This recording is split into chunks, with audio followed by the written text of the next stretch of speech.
Mais uma vez a paz do Senhor para todos. Enquanto vocês procuram a referência, pode procurar aí Judas, versículos 10, 11, 12, 13. Judas é o penúltimo livro da Bíblia. Então, para quem não tem muita facilidade, né? Vai até o fim da Bíblia, você acha o Apocalipse. Então, antes de começar o Apocalipse está Judas. É uma carta bem pequena. Enquanto isso, eu quero, portanto, já lançar aqui uma convocação para a igreja. Este ano de 2023 foi mais um ano bem complicado, bem difícil para muitos. Mais recentemente, vários irmãos perderam os seus trabalhos, empresas ainda continuam fechando por causa do problema não só da pós-pandemia, mas também load shedding e outras circunstâncias. E nós temos acompanhado com preocupação a situação financeira, mas eu creio que nós temos a saída para isso. Nós temos um Deus que diz na palavra dele que é o dono do ouro e da prata, e que esse Deus tem o poder de mudar situações. Então eu quero convocar você para um ato de fé. E ato de fé não tem explicação. Ato de fé é um ato de fé. No dia 3 de dezembro, primeiro domingo do mês, preste bem atenção, tome nota. 3 de dezembro, nós teremos 3 grandes cultos de dedicação de primícias. Aqui, às 8h30 e 10h30, e em Évato também, às 9 horas da manhã. Nesse dia vai haver uma bênção especial sobre as finanças de cada um. Eu creio, porque eu tenho vivido isso toda a minha vida, que Deus é poderoso para mudar situações. Amém. Quando tudo parece impossível, Deus entra e Deus pode mudar as situações. Então, se você crê, prepare-se este mês inteiro. Faça algo diferente. Pegue a envelopes ali fora. Pegue o seu envelope, leve já desde hoje e já comece a pôr. Quando eu receber, não estou falando de receber. Primícia é algo diferente. Você quer saber? Já falamos aqui, mas leia com cuidado Deuteronômio 26. Os primeiros 13 versículos de Deuteronômio 26, para você poder ver bem. Eu vou até dar referência para aqueles que gostam, portanto, estudar o assunto.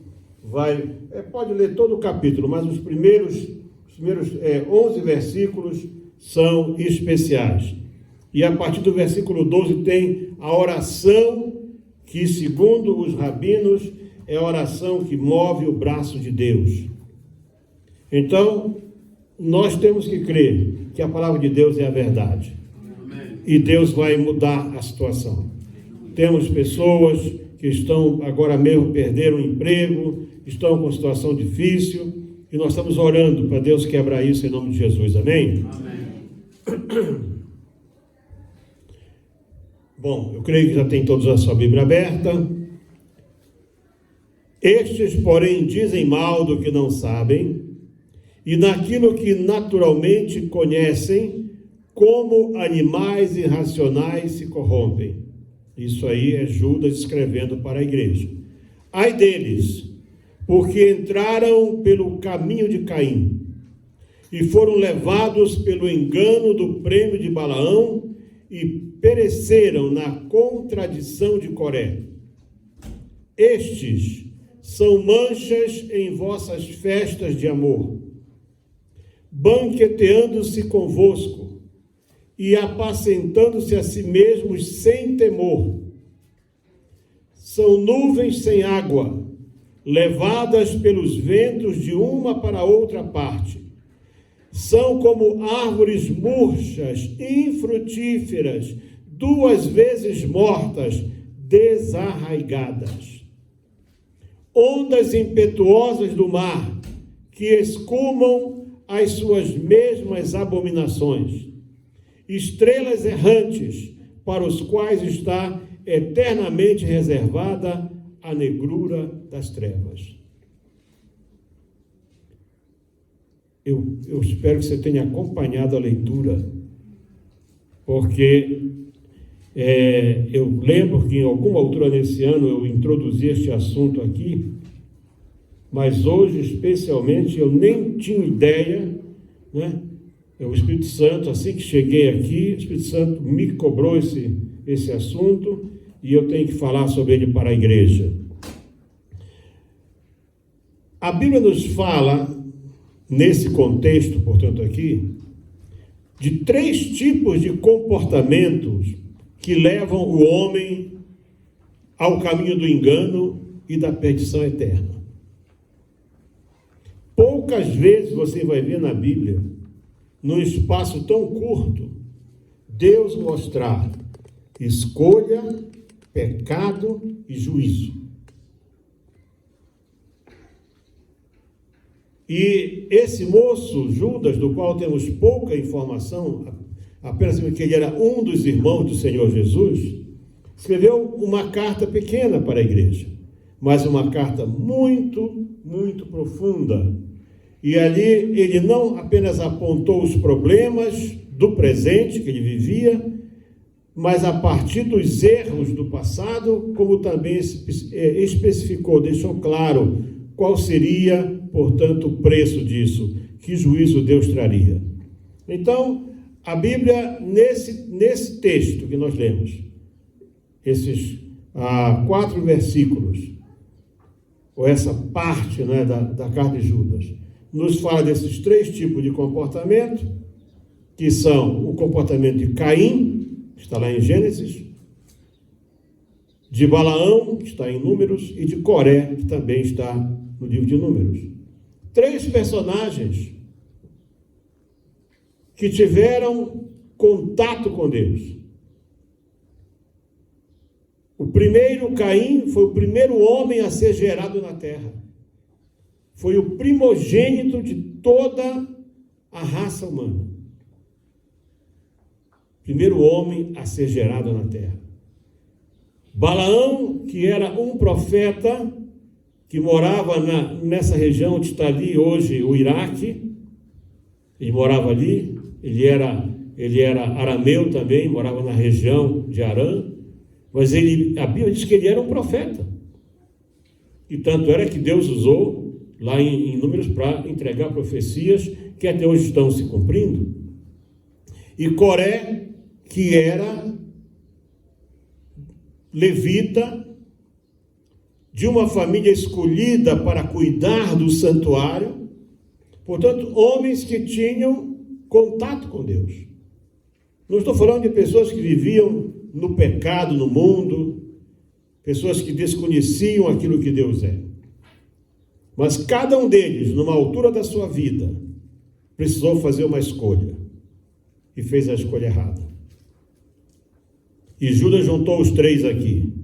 E eu vou repetir mais uma vez a leitura para você entender a força desta palavra. Que Judas, na sua carta, ele soltou para a igreja. Alguma razão deve ter tido Judas para expor com tanta clareza este assunto. Porque o que antecede isso, ou seja, o que vem antes disso aí, e abrindo agora a Bíblia aqui junto com vocês, certo? Nós podemos ver bem no começo da carta de Judas,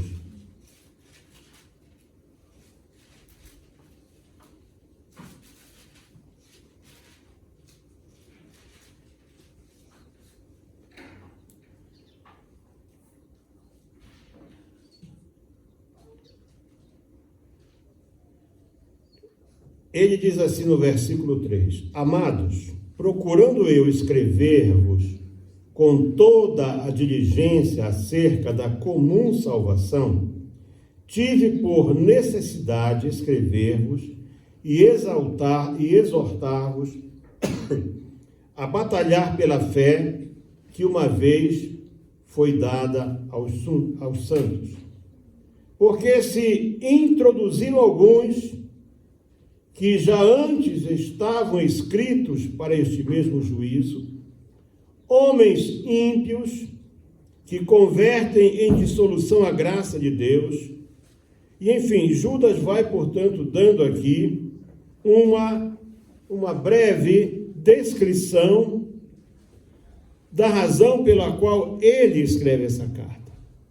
E ele é o único que tem coragem de ir até o princípio de tudo,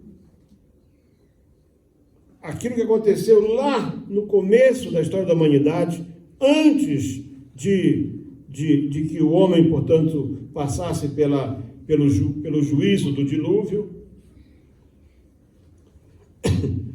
Ele diz assim: mas quero lembrar-vos, no verso 5, como a quem já uma vez soube isto, que havendo o Senhor salvo um povo, tirando da terra do Egito, destruiu depois os que não creram.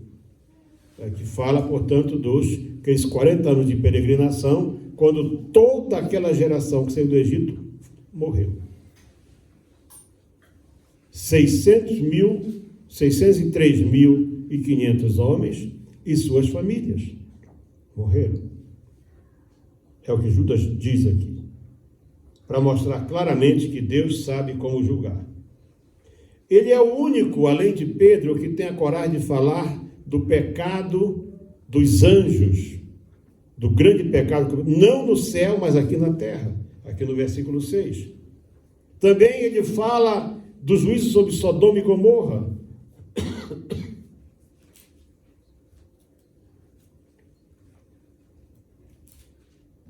E aí ele vai, pouco a pouco, até chegar ao ponto em que ele diz assim: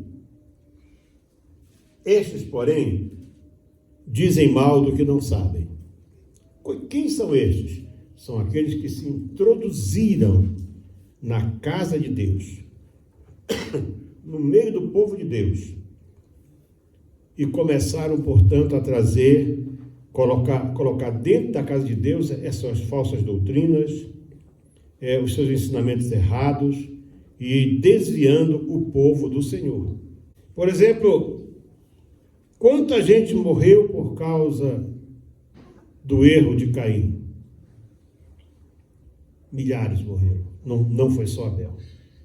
Toda uma geração, toda aquela geração antes diluviana, ela morre, e a base do erro está a escolha de Caim. Quantos morreram por causa daquilo que, portanto, o Judas chama de o engano do prêmio de Balaão? Quando Balaão, publicamente, ele não conseguiu, ele não teve autoridade para amaldiçoar o povo de Deus, a Bíblia diz que ele foi por trás e disse para o Balaque: olha, Balaque, esse povo que está aí, prepara as mulheres mais bonitas, e sedutoras, e vai para aqueles que estão lá no fim do acampamento, as tribos que estão mais distantes do santuário. Tem gente que acha, por isso que esses crentes desigrejados, eles não sabem o risco que eles estão correndo. Eles se dizem desigrejados porque, não concordo com isso, porque o pastor fez aquilo, e, enfim, exatamente são esses desigrejados, aqueles que estão mais para o final do acampamento. Se você ler lá, em número você vai ver, estavam para o fim do acampamento. Foi aqueles que as mulheres lá de Moabe foram seduzir e induziram a adorar os deuses, os demônios deles, e com isso houve uma mortandade tremenda. Muitos morreram. Quantos morreram por causa da contradição de Coré? Não somente aqueles que afundaram na terra, mas os outros também, seguidores de Coré, que depois se levantaram contra Deus, e veio uma praga que matou logo milhares ali em questão de minutos. Porque muitas vezes, por que esses ditadores conseguem o poder, como tem hoje, em Cuba até hoje, Venezuela, um caso mais recente, e outros lugares? Eles foram colocados ali pelo povo, foi o povo que os colocou ali. Porque eles começaram a dizer aquilo que o povo quer ouvir.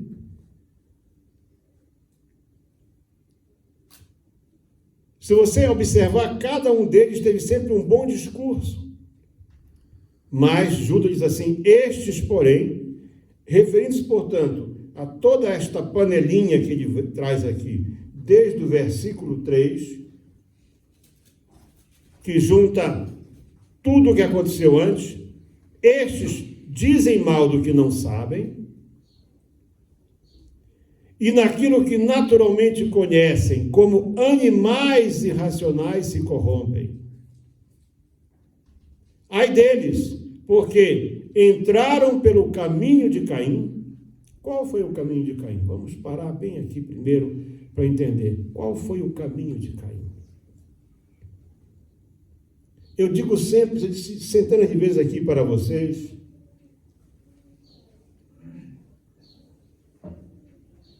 todo mau pensamento, quase sempre, toda heresia,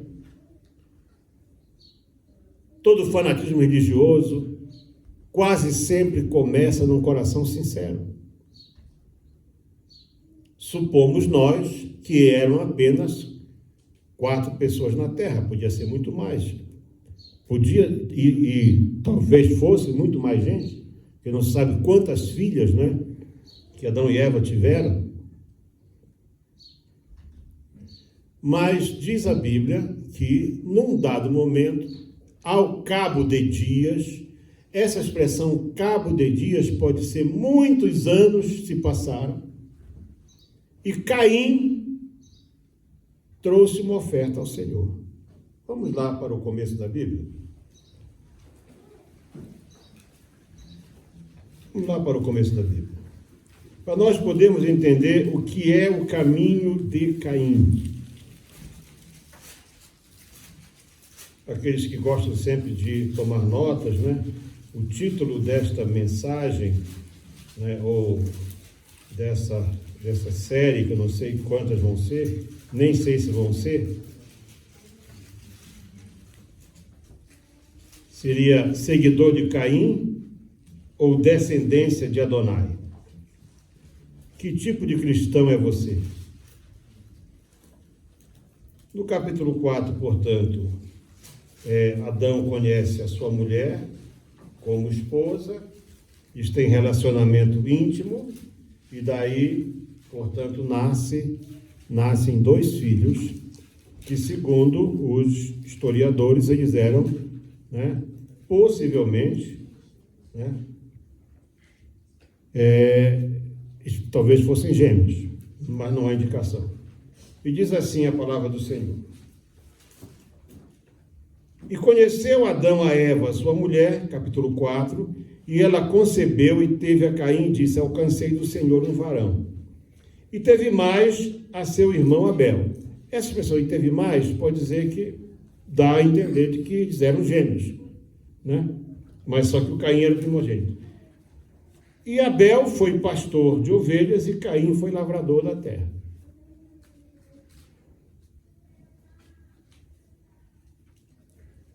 Duas escolhas corretas. Claro, apesar de que o homem não comia carne, mas ovelha dá leite, de onde se faz queijo, se faz muita coisa. E o homem era essencialmente vegano naquela altura, e, portanto, Caim, como lavrador, tinha uma profissão muito boa. E aconteceu ao cabo de dias. Essa toda a explicação começa aqui. Quer dizer, era obrigado a dar oferta? Não era obrigado a dar oferta. Não havia isso. Mas, como eu disse a vocês já, o culto que nós conhecemos hoje, ele talvez começou a ser, possivelmente o culto assim começou a existir na altura do ministério de Paulo.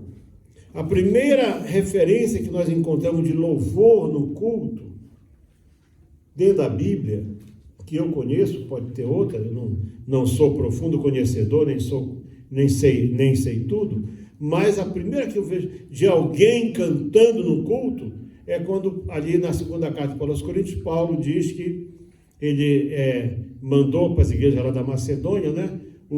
Mandou o Tito, e com ele foi um irmão que era cantor. E deu problema. Porque o cantor se desviou. Começou a ver o dinheiro entrando, e viu que ele cantava bem. Paulo disse, cujo louvor no Evangelho é bem conhecido. Quer dizer, ele cantava bem, ele era um bom cantor. E cantou, e o povo começou a gostar, e traz dinheiro, e o cantor disse, afinal, esse dinheiro eu canto e vai lá para a Judéia. E esse cantor é aquele que diz assim, fulano de tal, amando o presente século, foi lá para... Primeiro caso logo. Para você ver que o problema não está na música, está nas pessoas. Mas não havia culto, não havia nada. Não havia necessidade, Deus não cobrara do homem nada. E Caim tomou uma decisão, depois de muito tempo na sua vida, de trazer uma oferta ao Senhor. Mas entre a disposição de trazer a oferta e a seleção da oferta, houve um problema qualquer.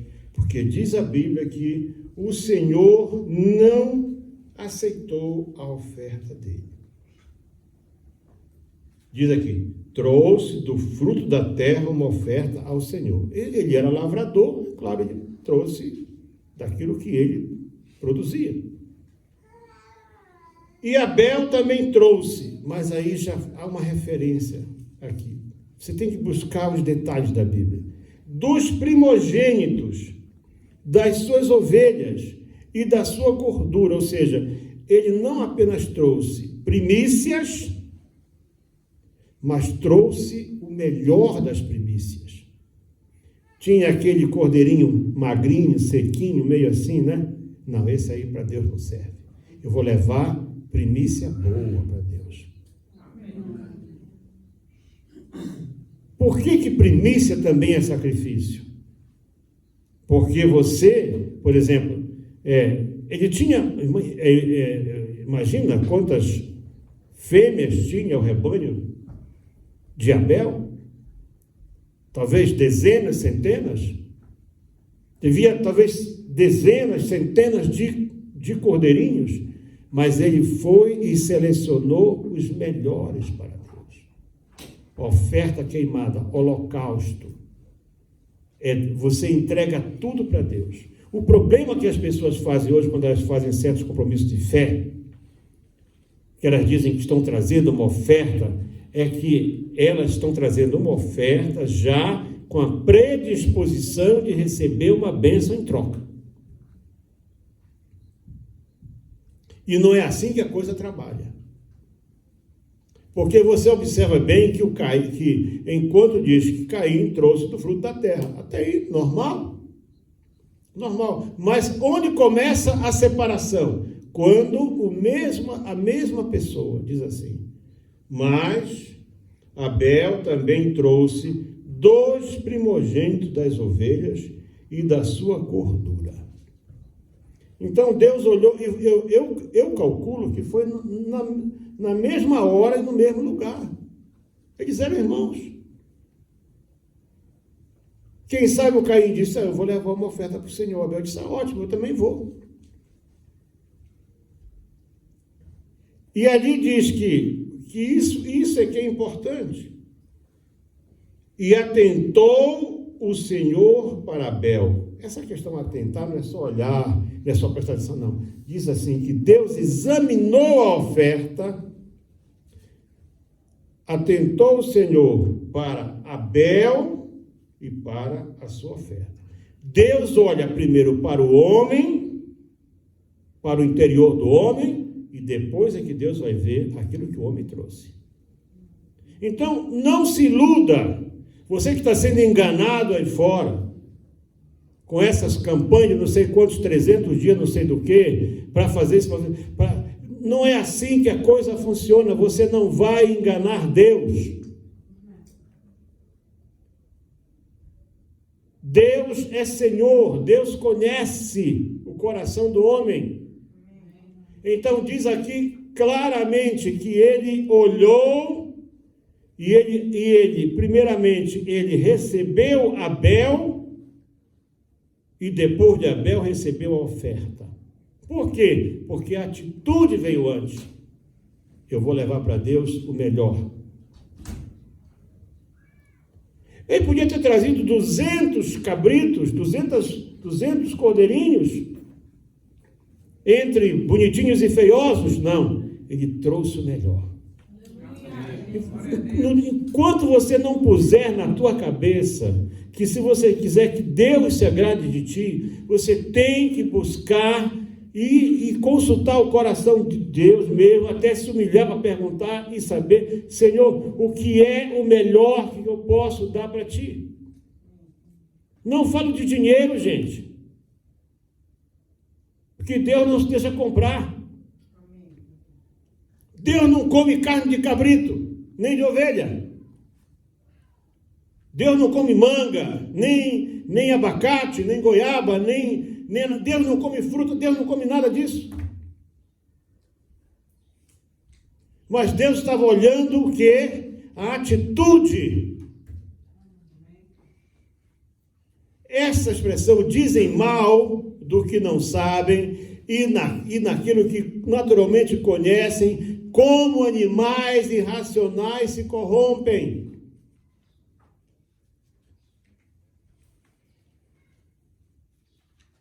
Mas, ao mesmo tempo em que Deus examinou as duas ofertas, mas para Caim e para a sua oferta não atentou. Você quer ver como é interessante? Por que aqui no versículo 2, e teve mais a seu irmão Abel, e Abel foi pastor de ovelha? Quer dizer, o Abel nasce depois, mas ele já vem na frente aqui. Ah, mas pastor, sabe o que é que Deus gosta desse negócio de pastor? Não. Para Deus não faz diferença, certo? Se a tua oferta é de fruta, se você vê, o pastor Júnior ainda vai trazer aqui um estudo sobre ofertas, para a igreja poder conhecer bem. Você vê que as ofertas queimadas eram de várias naturezas. Não era só de animais, era de cereais também, de frutos da terra. Mas no verso 5 diz assim: mas para Caim e a sua oferta não atentou. Quer dizer, Deus não recebeu. Qual foi a atitude de Deus? Eu penso que foi coisa muito simples, porque isso você vê na Bíblia algumas vezes acontecer. Quando Abel traz os seus cordeiros, vem fogo do céu e queima. Essa sempre foi a marca. Primeira celebração de culto no deserto, quando Moisés acabou de sacrificar sobre o altar, diz que veio fogo do céu, queimou todo o holocausto, e uma determinação divina: o fogo arderá continuamente sobre o altar, não se apagará. Amém. Sabe o que quer dizer isso? Ah, bom, eu já dei um ofertão no mês passado, agora eu posso maneirar um pouco. Pastor, irmãos, eu não posso falar daquilo que não está na Bíblia. Eu tenho que falar daquilo que está na palavra de Deus. Nós hoje até cobramos, irmão, você não tem Bíblia? Tem ali. O que a Bíblia dizia? Ninguém compareça perante o Senhor com a Bíblia, ou sem a Bíblia, né? Sem a Bíblia? Hein? Não venha ao culto sem Bíblia. É isso que estava na Bíblia? Como é que estava? Com as mãos vazias. Então, quando Deus olha e Deus vê as duas ofertas, a oferta de Abel foi queimada e a de Caim ficou lá. E o Caim ficou sem graça. Expressão bíblica aqui, muito assim, poética, filosófica, né? Irou-se Caim fortemente e descaiu-lhe o seu semblante. No mínimo, Caim xingou um palavrão. Já havia, quanto ele já havia?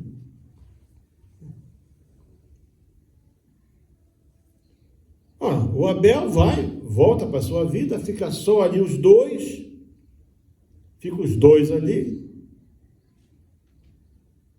E como era uma coisa nova, era a primeira vez, Deus relevou aquele ato de Caim e disse para ele o quê? Porque, irmãos, foi o próprio Deus que pregou para Caim. Por que tiraste? E por que o teu semblante, a tua cara ficou assim má? Você ficou com ódio?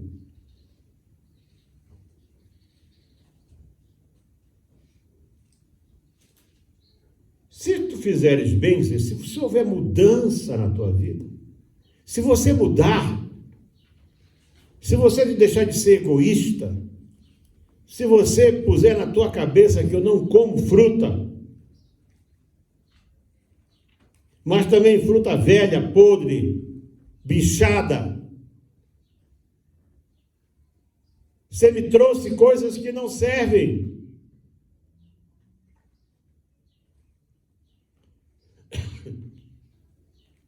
Ainda no culto anterior, quando eu estava falando sobre a questão da primícia, né, que eu sugeri aos jovens, aos pequeninos que não têm renda, disse, olha, você pode jejuar esse mês das Coca-Colas, dos cold drinks, jejuar das batatinhas e ofertar isso para Deus. E teve um mocinho ali atrás que fez, não, claro. E eu fui depois do culto com ele lá e disse, olha, eu vou puxar a tua orelha, porque você já está dizendo não para Deus agora?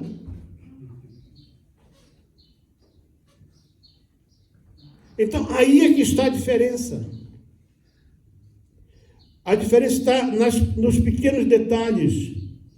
E Deus disse para ele, olha, se você mudar a tua atitude, se você procurar agir de uma maneira melhor, com certeza tu serás aceito. Presta bem atenção que não é a questão da oferta. Se fizeres bem, não haverá aceitação para ti.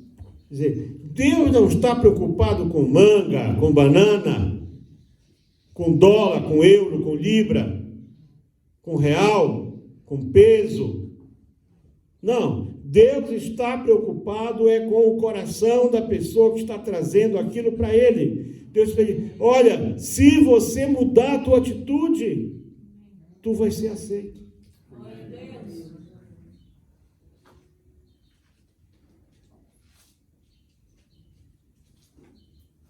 Eu já falei para vocês, eu fui pastor de uma igreja, e um dia um irmão disse assim, olha, pastor, você não se ilude com aquele fulano ali. Essa deve ser aí a 4ª ou 5ª igreja que ele está vindo. Por quê? Porque acabou o culto. E os irmãos foram contar a oferta e o comentário, ei, tu viu só? Aquele irmão, um bolão de dinheiro assim, pá, na oferta. As primeiras semanas era assim. Bolão de dinheiro. Depois não tinha nem bolinha. Que ele ganhava, né? Sabe, o nosso meio pequeno, né? Meio reservado, restrito, né? Então, uma igreja pequena, o cara chega com... E era naquele estilo americano, sabe? O dinheiro assim, enrolado, né? Aquela bola assim, pesadinha. Pá. Impressionava os homens. Mas não compra o favor de Deus. Como disse aqui o presbítero, quando estava trazendo a palavra da oferta, que havia ricos ali que depositavam grandes somas no gasofilácio. Mas Jesus prestou atenção para uma viúva pobre que trouxe 2 moedinhas, 2 quadrantes. Você dividia o denário em 4 partes, certo? Cada quadrante era a 4ª parte de um denário. 2 quadrantes, quer dizer, meio denário, meia diária de serviço. O Senhor disse, ela deu, da sua pobreza, deu tudo que tinha. Então, hoje não tinha, quem sabe, aquela sopa mais gostosa, não tinha um temperinho melhor, porque ela deu.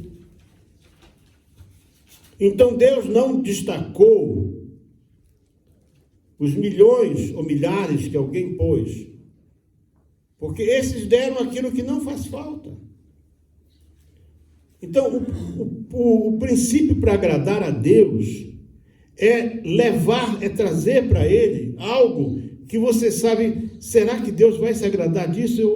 Eu estou esperando para ver. Porque o caminho do Caim é o caminho da exibição. É o caminho de propagar a si mesmo. Como o Senhor disse, olha, esses vão para as esquinas e tocam trombetas. Eles davam uma oferta para alguém e aí tocavam trombeta.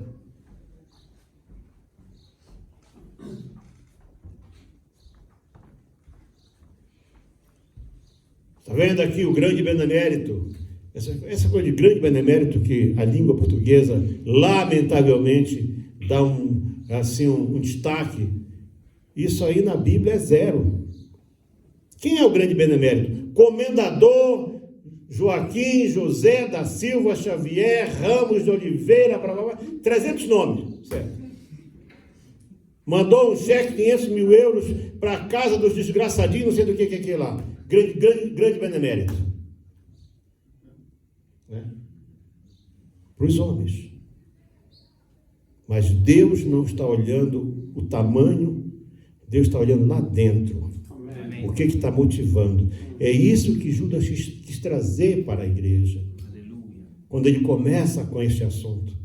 Que nós precisamos atentar não para aquilo que nos agrada, mas sim para aquilo que agrada o coração de Deus.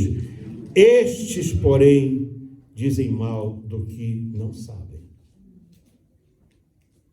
E esses que dizem mal dos que não sabem, você vai ter que ler o que está a partir do versículo 3 até o versículo 9, para você entender quem são estes que dizem mal daquilo que não sabem. E daquilo que conhecem naturalmente, porque Caim tinha conhecimento de Deus, tinha esse senhor. Primeiro homem gerado, ele sabia tudo. Balaão tinha esse senhor. Coré tinha. Então, e daquilo que naturalmente conhece, como animais, como seres sem entendimento, eles se desviam do conhecimento de Deus.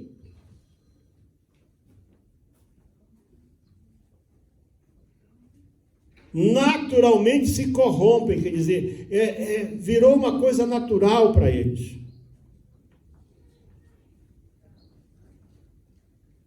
Então, o caminho do Caim é o caminho da exibição humana, é o caminho do aparecer, do querer ser mais do que os outros.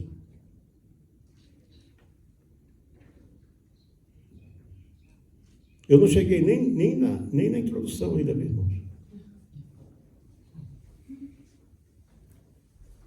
Porque Deus, tudo que Deus quer, se você observar a maneira como Deus foi criando, e no sexto dia, Ele cria um jardim e cria o homem. Quer dizer, Deus foi fazendo para que o homem tivesse o melhor que Ele podia dar.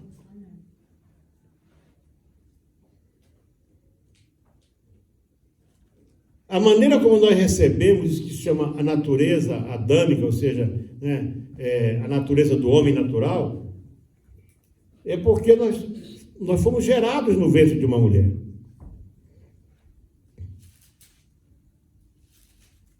Agora teve aí uma decisão lá no Brasil e uma juíza lá da Suprema Corte, que já se reformou, na semana que ia se reformar, não sei se ela é casada, não sei que raio que ela é, ela deu o voto central para que até 12 semanas uma criança seja abortada. Falando que são 3 meses de vida, é um ser vivo. Abortar uma criança. E sabe o que foi que uma senhora disse? Não foi uma senhora, Sabe por que a senhora fez isso? Porque a senhora não foi abortada. Se a senhora tivesse sido abortada, a senhora não estava fazendo isso. Então, a senhora devia ter pensado nisso antes. Então, nós fomos gerados no ventre de uma mulher, e é por isso que nós temos essa natureza humana. Da mesma forma também, para receber a natureza divina, é através de algo chamado novo nascimento, que o Senhor, pregando para Nicodemos, que era um príncipe de Israel, membro do Sinédrio, né? Ele disse assim: Nicodemos, é necessário nascer de novo. Por quê? Porque o Nicodemos era um homem sincero, mas o Nicodemos chegou com Jesus jogando graxa em Jesus. Você já prestou atenção à maneira como é que Nicodemos chegou com Jesus? E ele está certo, tá? Foi de noite. Primeiro ele foi de noite, né? Não queria ser visto com Jesus. Jesus era mal falado e tal, e etc. Enfim, nós não vamos também aqui botar já peso no Nicodemos, que já não está mais entre nós. Se ele permaneceu fiel, está esperando o dia do arrebatamento. Dia em que todos serão transformados, né?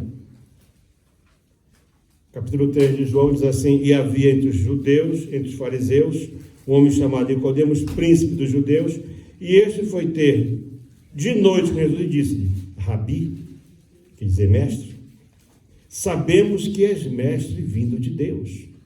Quem sabemos? Quem é que sabemos? Se lá no Sinédrio ninguém reconhecia isso.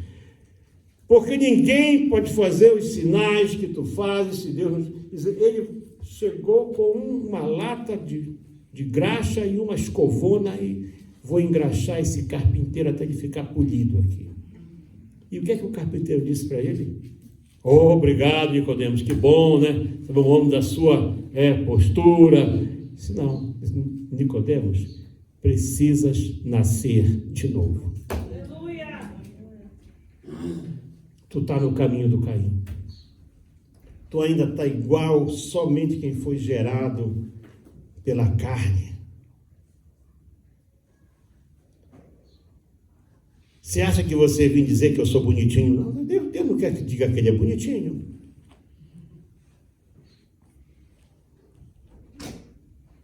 Tem gente que quando ora engraxando Deus, você viu? Mas falam umas 300 coisas de Deus que ele não sente. Nicodemos, tu precisa nascer de novo. Aí o Nicodemos caiu em si. Que história é essa de nascer de novo? Porque ele estava só na carne. Tinha interesse, sim, tá certo? Ele tinha interesse, e é bom ter interesse. Ele foi à fonte certa, mas ele não sabia como acessar a fonte. E aí, necessário nascer de novo. Como é possível isso assim? É o seguinte, ó, eu vou te dizer uma verdade. Aquele que não nascer de novo não pode ver o reino de Deus. Como pode um homem sendo velho como eu nascer de novo?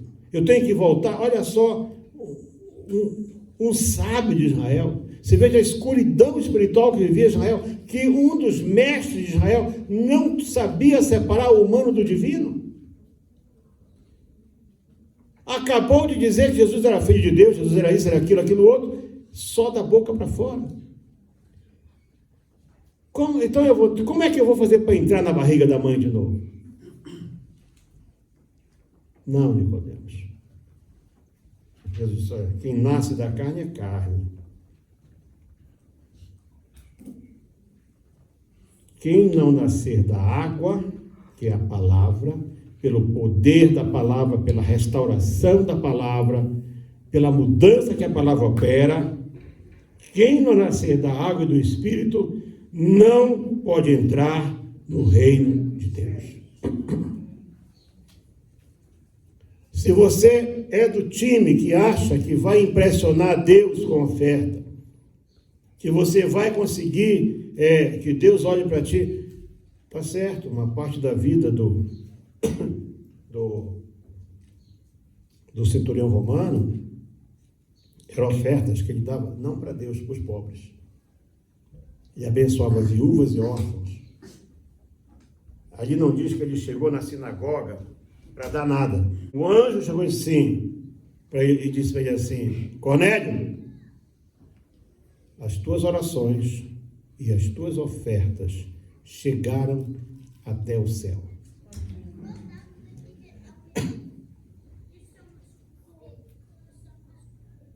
Mas você não nasceu de novo ainda, Cornélio. No entanto, Deus está sensibilizado. Você é um Abel da vida. E antes que venha um Caim e te corte a cabeça, então manda chamar o Pedro para você saber como é para poder nascer de novo, para ser nova criatura. Porque quando você se torna nova criatura, você deixa o caminho de Caim.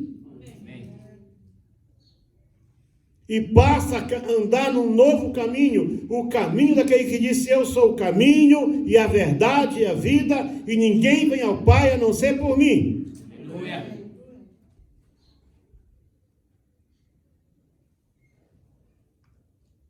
Estava tudo bem.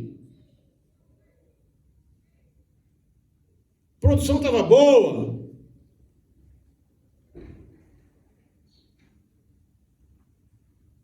Mas por que não trouxe o que agradava a Deus? Porque ele era Caim. É o caminho do engano.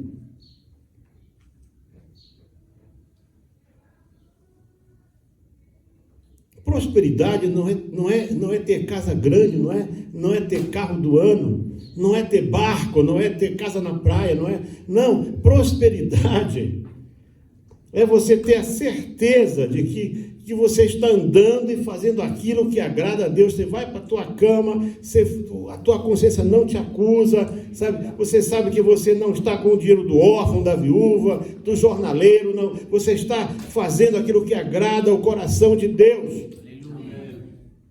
Isso é prosperidade. Então, sabe, irmãos, nós precisamos olhar bem se nós não estamos aí querendo dar uma passeada pelo caminho do Caim. Que Deus tirou alguns de lá, não foi só o Cornélio, não. Mais de um.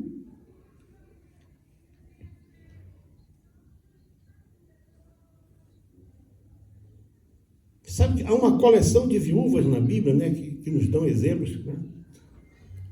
Há mesmo uma coleção. Não só essa pobre viúva. Você pode imaginar aquela viúva lá de Sidom? E Deus espera assim: olha, tu quer sair do caminho do Caim e entrar no caminho que leva para uma vida futura decente? Eu vou mandar um profeta aqui e tu vai cuidar dele. Ela não disse: como, Senhor? Eu sou viúva, Senhor. Eu não tenho nem... dizer, onde cair morta eu tenho, mas vou morrer eu e meu filho. Não, nada disso. Quando o profeta chega e fala para ela: mulher, me dá água. Ela foi buscar água num tempo de seca. Não foi buscar água no tempo de fartura d'água, no tempo de seca. Era fome. Já quase 3 anos de fome. Faz melhor. Traz, sim. Faz um bolo para mim. Não, Senhor, eu só tenho um pouco de farinha, um pouco de azeite. Eu vou fazer um pãozinho para o meu filho que vai comer e vai morrer. Ele disse: não tem problema, pode fazer. Mas primeiro, primícia, antes de tudo, porque tu vai sair do caminho do Caim e tu vai oferecer o que é melhor para Deus. Tu vais fazer para mim o que eu te pedi. Vais trazer esse pão pequeno para mim. Glória a Deus. E esse pão pequeno que você vai trazer para mim vai dar um tapa na cara de Satanás. Vai dizer que o fato da pessoa ser pobre não quer dizer que a pessoa tem que ser bandido, mentiroso, roubador.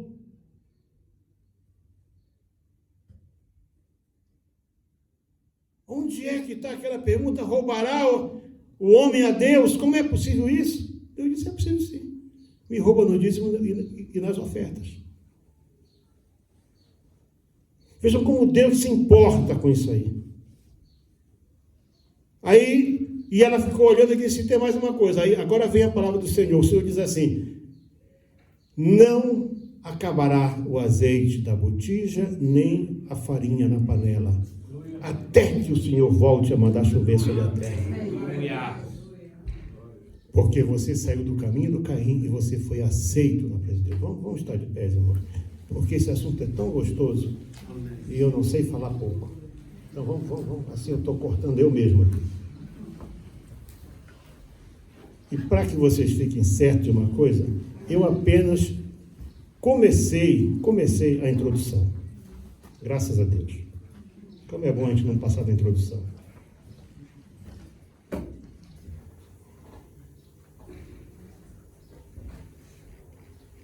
Um pastor que eu conheci, no tempo que ele era um pastor crente,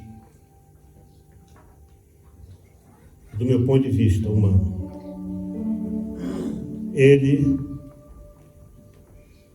isso era costume lá na minha terra,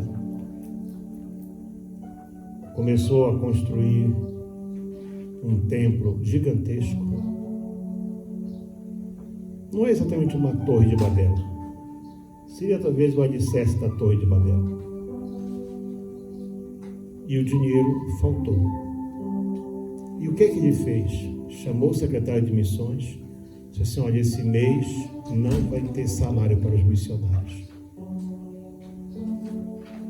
Bom, né? O missionário não está ali. Não vai bater no gabinete dele. Está na Bolívia, está na Colômbia, está não sei aonde aí. Lá no Piauí, lá no sertão, comendo abóbora com nada. Ou só o nada sem abóbora também. E naquela noite, quando ele foi se deitar, Deus disse para ele, isso foram palavras dele para nós. O que tu fizeste? Tu achas que tu tirar o pão da mesa dos meus servos que deixaram a casa deles e foram lá para onde tu os mandaste, vai fazer aparecer dinheiro aqui na casa? Disse, não. Tu vais fazer assim. Tu queres bênção? Tu vai fazer assim. Paga o salário deles e manda separar 10 casais de missionários para um país que eu vou dizer o nome qual é. E quando tu fizeres isso, vai vir uma bênção tão grande que tu vais fazer esse templo melhor do que tu pensaste e tudo mais vai prosperar.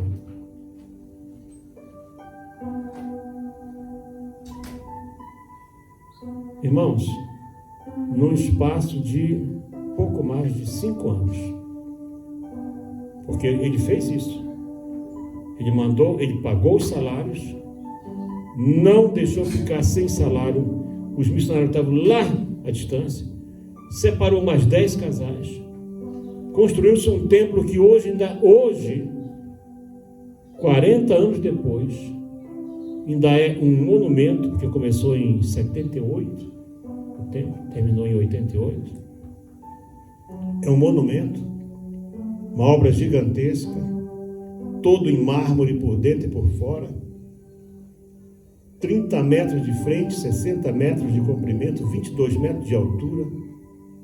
Quando foi inaugurado, comportava 12 mil pessoas lá dentro. Porque tem gente que acha que cortar o dinheiro de quem está longe é solução. Não é. Se você quer sair do caminho do Caim, começa a pensar em como tu vais agradar a Deus. E Deus diz o quê? Deus não diz assim, eu sou o Deus do milionário, do rico. Não. Eu sou o Deus da viúva, do órfão, do estrangeiro e do desamparado. E não diz que é da viúva, do órfão e do estrangeiro, judeu ou cristão. Eu sou Deus da viúva, do órfão, do estrangeiro e do desamparado. portanto, Ele é o Deus de todo aquele que precisa de um Deus. Eu queria que você tomasse isso para ti nessa manhã. Nós estamos terminando o mês de outubro, último culto de outubro, oficialmente é hoje, que terça-feira é a grande reunião nossa. Terça-feira aqui, às 18h30, temos a nossa reunião. Ela foi antecipada, a reunião de obreiros, e com a igreja toda também. É um semiculto, né? Terça-feira temos assuntos importantes a tratar com vocês. Talvez vamos estar 3 semanas fora, e quando voltar, talvez alguns já viajaram. Mas, considerando que hoje, portanto, é o último, você tem todo o mês de novembro para fazer um compromisso com Deus, com a mente de Abel dentro de ti. Não com a mente de Caim. Porque não basta querer ofertar. Essa é a questão. Não basta. Ninguém mandou o Caim ofertar. Ninguém mandou. Pensa num camarada que, se depender do que a Bíblia diz, ele se tornou um zero à esquerda, foi Adão.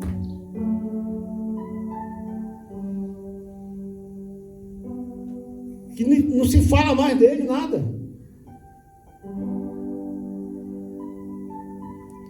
Exceto que quando nasce um neto dele, os homens começaram a invocar o nome do Senhor. Trocentos anos depois. Então ninguém mandou nada. A decisão foi dele. Decisão certa, escolha errada. Eu vou dar a você 30 segundos para você pensar no que você vai dizer para Deus agora. Depois você vai colocar a mão no teu coração e vamos orar e vamos encerrar o culto dentro do prazo normal do culto. 30 segundos para você pensar.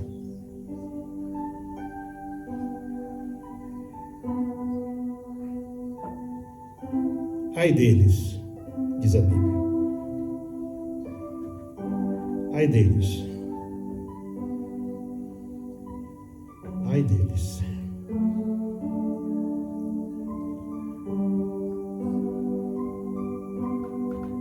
Ai deles, porque entraram pelo caminho de Caim. O Senhor diz que essas pessoas são manchas no meio do povo do Senhor. Que eles usam o povo de Deus para fazer banquete. Se apacentam a si mesmos. São nuvens sem água. Levados pelo vento, pelos ventos de uma para outra parte. São como árvores murchas, infrutíferas, 2 vezes mortas. Mortas porque não produzem.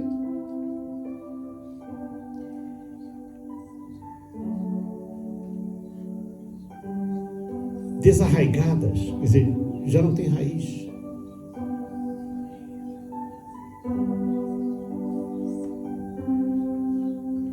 Ondas impetuosas do mar,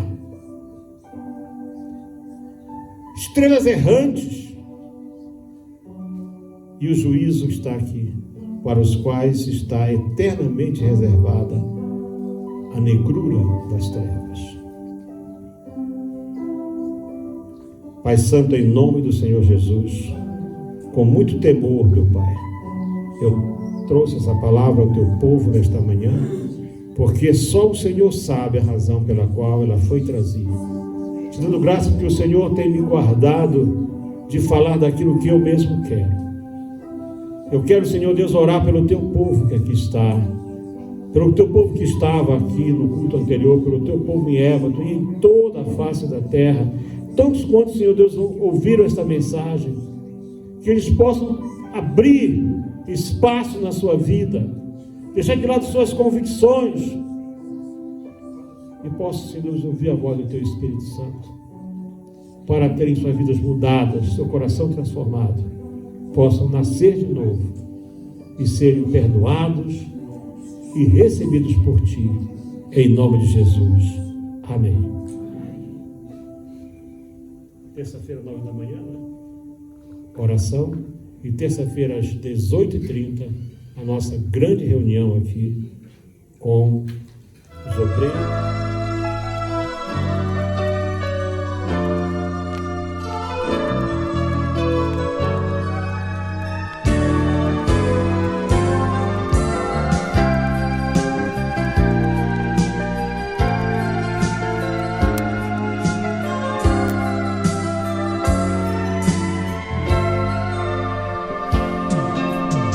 Você possui fartura e paz no coração. Lembre-se que nesta terra há quem chore um pedaço de pão. Se cumpre a palavra de Deus no meio de cada nação. Mas o meu sentimento humano derrama do meu coração.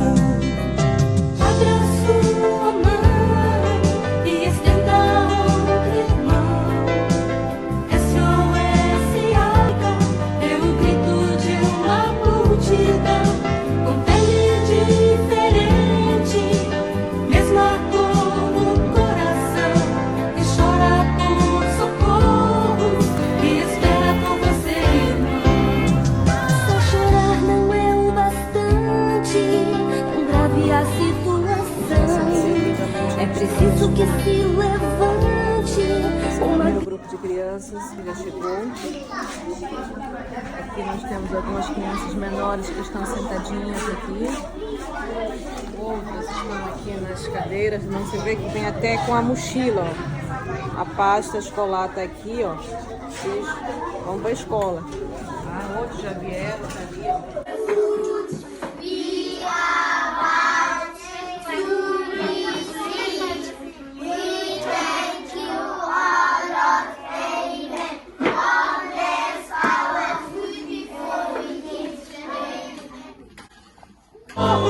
E espera por você, irmão.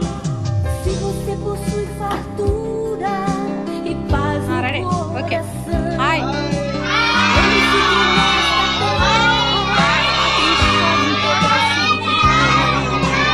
Cumpre a palavra de Deus no meio de cada nação. Mas o meu sentimento humano derrama do meu coração. Sua mão e estenda a outra irmão. SOS África é o grito de uma multidão, com pele diferente, mesma cor no coração, que chora por socorro e espera por você, irmão.